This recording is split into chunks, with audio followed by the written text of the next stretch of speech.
How many times were you put in a situation where your body reacted either very positively or very negatively to a situation? Notice how I said your body, not your logic. Your body reacts to different things that happen in your life, and those things can be either positive, meaning they make you feel relaxed, joyful, confident, calm, peaceful, you're able to sleep easily at night, or negative, where you feel that feeling in your gut, that very big, deep feeling in your gut. It feels like there's knots in your gut and you can't really think clearly. You can't sleep. You just can't shake off that feeling. Whether it's you just went to an interview for a job, you just went on a date with someone, you just met this new friend, but for some reason you don't really feel like they're trustworthy.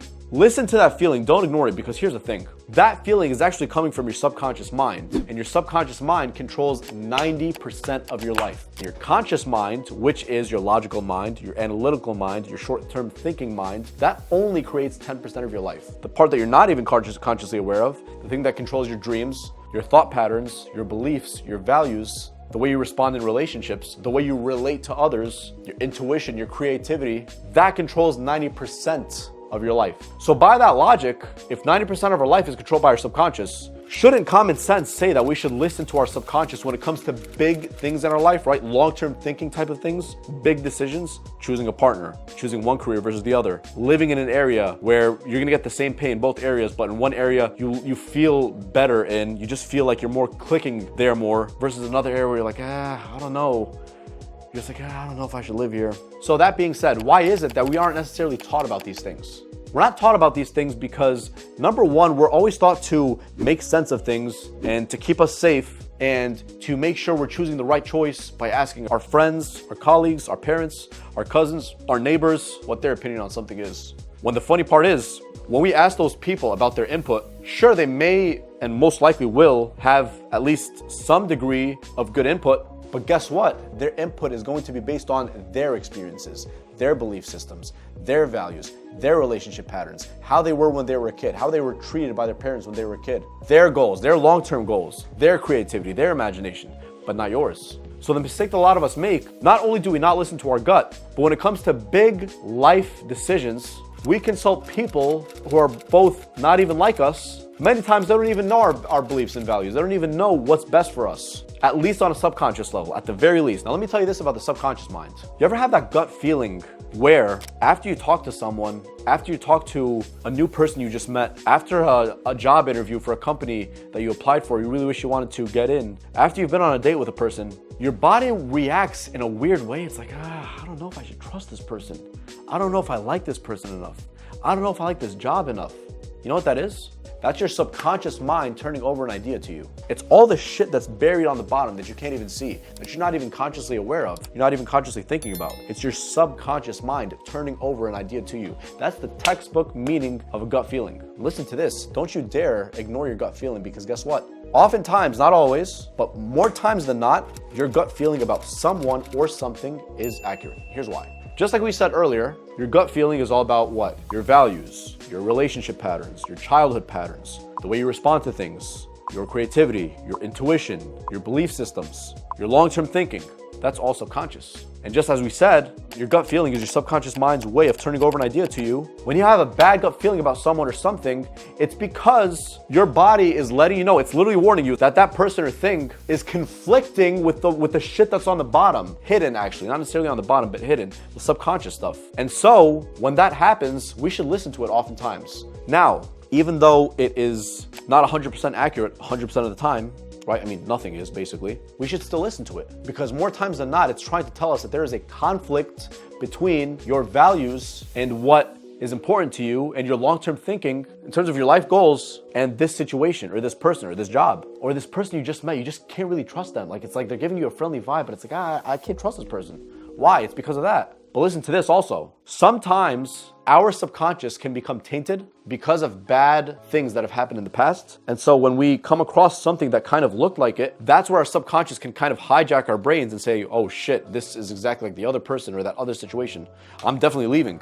So your body responds and you start getting that adrenaline rush. Your heart starts beating quicker. You start feeling like you're choked up in here. Your gut feels like it's in knots. The whole reason is because your subconscious mind is telling you to stay away from this person because this is a warning. But like I said, it can be tainted because not necessarily this person is a bad person, but that situation from the past is buried deep in the subconscious shit. All that stuff that's buried that you can't even see, that's causing your body to react in a certain way because you're fearful, you're operating in fear mode, that this person or this thing is similar to that person or that thing from the past. So it's bringing back those memories. In that case, your gut feeling can actually be faulty. And that's where you have to use your logical faculties. Like, okay, wait a minute. Where's this information coming from? Does this make any sense? You know, why am I like this? Oh yeah, that's when you start to dig deeper. But more times than not, your gut feeling about someone or something is actually right. That person you meet that you just can't trust, that person you go on a date with, you're like, yeah, they're kind of cute, they're kind of cool, but I'm just not feeling it.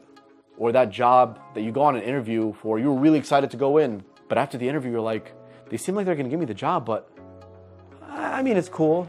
I mean, the pay is all right. The vacation days are fine. Don't ignore that feeling, because there's a conflict there between your core, your values, all those things that we mentioned, the subconscious things, and what you're seeing in front of you. What you're seeing in front of you, or what you're feeling rather, the vibe you're getting, what they're describing to you about a job, the vibe you're getting from a date, the vibe you're getting from a new person you just met, that vibe is conflicting with your values, with your core. And you get all tense and you're like, I can't sleep at night, I can't shake off this feeling. You gotta listen to that.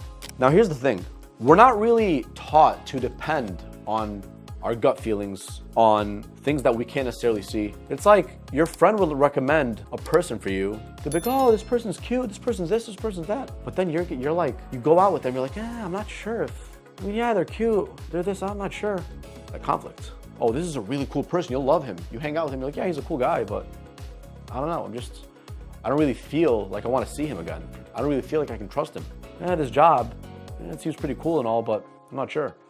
Don't ignore that gut feeling. It is there to tell you something. It is literally your body. Listen to your body. Literally, look how God created us. Your body responding to what is happening and giving you a signal. It's pretty clear. When it's clear, it's when you can't sleep. It's when your stomach is in knots. You can't really speak so clearly. You feel like you're partially being choked here. Your heart rate's being elevated. You feel like you're going like this a lot. You're thinking about something. Whenever someone's asking you about that thing or person, you're like, yeah, I don't know. Yeah, I don't know, man. I don't know. As opposed to when it's positive, you're like this, you're nice and calm, you're relaxed. So how's that job interview? Oh, it was great. You're gonna take that job? Yeah, definitely. How'd you enjoy your time with so-and-so? How was the date? Oh, it was awesome. I can't wait to see them again. How's that group of friends that you met? Oh, they were awesome. I love them.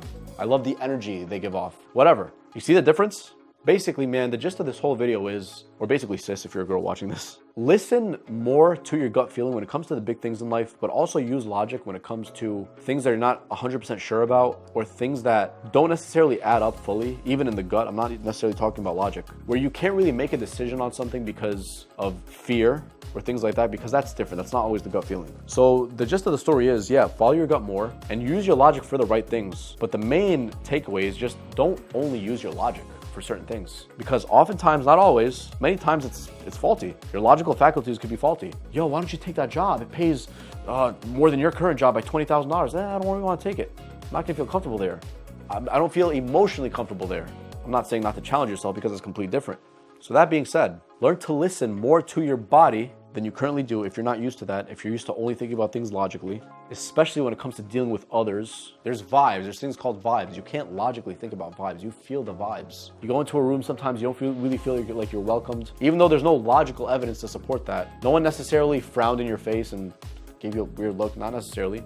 Sometimes you just don't feel welcome in a room, you don't feel that vibe in the room. Don't enter that room again, or don't hang out with that crowd of people again. Listen to your body, listen to what your body tells you.